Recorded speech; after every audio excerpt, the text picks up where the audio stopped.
Iran ఆర్థికంగా విపరీతంగా చిరిగిపోయింది. తిరిగి కోలుకునే అవకాశం కూడా అసలు కనిపించట్లేదన్నమాట.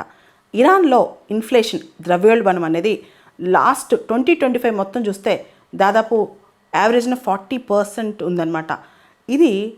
దీనికి రకరకాల కారణాలు ఉన్నాయి. ఇరాన్ పైన ఇంటర్నేషనల్ శాంక్షన్స్ ఈరోజు కూడా డొనాల్డ్ ట్రంప్ అనౌన్స్ చేశారు. ఇరాన్తో ఎవరైనా ట్రేడ్ చేస్తే వాళ్ళకి అదనంగా 25% టారిఫ్లు వేస్తాను, 20% వేస్తానని. దాంతోపాటు మనకు తెలుసు ఇరాన్ క్రూడ్ ఆయిల్ ఎక్స్పోర్ట్స్ పైన డిపెండ్ అయిన కంట్రీ. కానీ అమెరికా ఆంక్షల వల్ల చాలా దేశాలు క్రూడ్ ఆయిల్ అనేది కొనుక్కోవట్లేదు ఇరాన్ నుంచి. క్రూడ్ ఆయిల్ ఎక్స్పోర్ట్ అనేది ఇరాన్కి జీవనాడి అనమాట. అలాంటిది మనం ఆపేసాం. ఇండియా కూడా ఆపేసింది ట్రంప్కి భయపడి. ట్రంప్ 1.0 టైంలోనే భయపడి ఆపేసింది అనమాట. యాక్చువల్గా బారక్ హుస్సేన్ ఒబామా ఉన్నప్పుడు జేసీపీఓఏ అని చెప్పి ఇరాన్ పైన కొన్ని ఆంక్షలు ఎత్తేసేసి ఇరాన్తో కొన్ని ఒప్పందాలు చేసుకుని ఇరాన్ ఆయిల్ని అన్ని దేశాలకు వెళ్ళేలా చేశారనమాట. ఇప్పుడు పరిస్థితి అలా లేదనమాట. అంతర్జాతీయంగా ఇరాన్కి పెట్టుబడులు లేవు. ఇంటర్నేషనల్ బ్యాంకింగ్ సిస్టంలోంచి ఇరాన్కి అసలు పూర్తి స్థాయిలో ఏ విధమైన సపోర్ట్ లేదు. అవన్నీ పక్కన పెడితే హెజ్బుల్లా, హౌతీ, హమాస్ ఈ ముగ్గురికి ఇరాన్ ఆర్థికంగా వెపన్ సమకూర్చుకోవడానికి బాగా డబ్బులు ఖర్చు పెట్టింది. దాంతో ఇరాన్ పూర్తి స్థాయిలో చితికిపోయిందనమాట. అసలు ఇరాన్కి ఆర్థికంగా భవితవ్యం కనిపించినంత. ఇరాన్లో నిరుద్యోగం దాదాపు 8-10% ఉందంట. అంతేకాదు ఇరాన్లో ద్రవ్యోల్బణం, నిత్యావసర వస్తువులు ప్రజలకి రోజువారీ ఐటమ్స్ కొనుక్కున్నానికి కూడా డబ్బు లేని పరిస్థితి అనమాట.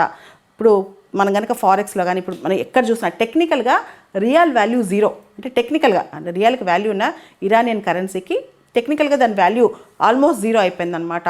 దాంతోపాటు మనం చూస్తే రష్యా లాంటి దేశాలు చాలా తక్కువ రేటుకి క్రూడ్ ఆయిల్ అమ్ముతున్నాయి. సో ఆ క్రూడ్ ఆయిల్ ఎవరికైనా 1-2 దేశాలకు అమ్మాలన్నా క్రూడ్ ఆయిల్ ధరలు కూడా విపరీతంగా పడిపోయాయి అన్నమాట. దాంతోపాటు ఇరాన్లో కాన్స్టెంట్గా చాలా రెగ్యులర్గా నిరసనలు అనమాట.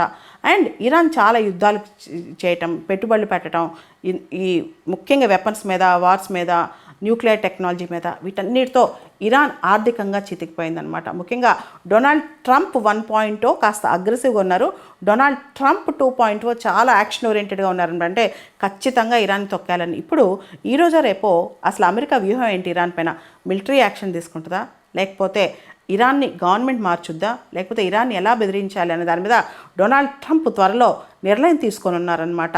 ఒక పక్క ఆర్థికంగా ఇరాన్ని తొక్కేస్తూనే మరో పక్క ఇరాన్ యొక్క అస్తిత్వం, ఇరాన్ అంటేనే అంత కసిగా ఉన్నారు డొనాల్డ్ ట్రంప్.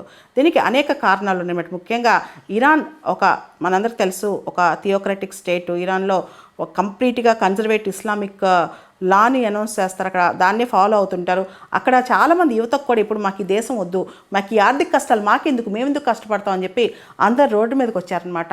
ఓ పక్క గవర్నమెంట్ యాంటీ గవర్నమెంట్ ప్రొటెస్ట్లు, మరోపక్క గవర్నమెంట్ కూడా లేదు మేము చాలా బలంగా ఉన్నామని చెప్పి గవర్నమెంట్ కూడా ప్రొటెస్టులు చేపిస్తుంది ఇరాన్లో గవర్నమెంట్ దగ్గరుండి. 1979 ఇరానియన్ రెవల్యూషన్ రాకముందు ఎవరైతే పెహల్వీ డైనాసిటీ ఉందో వాళ్ళ రాజు ఎవరైతే బయటకు వెళ్ళిపోయారో, విదేశాల్లో ఉంటున్నారో గత 50 సంవత్సరాల నుంచి, ఆయన ఏం చేస్తున్నారు తెలుసా?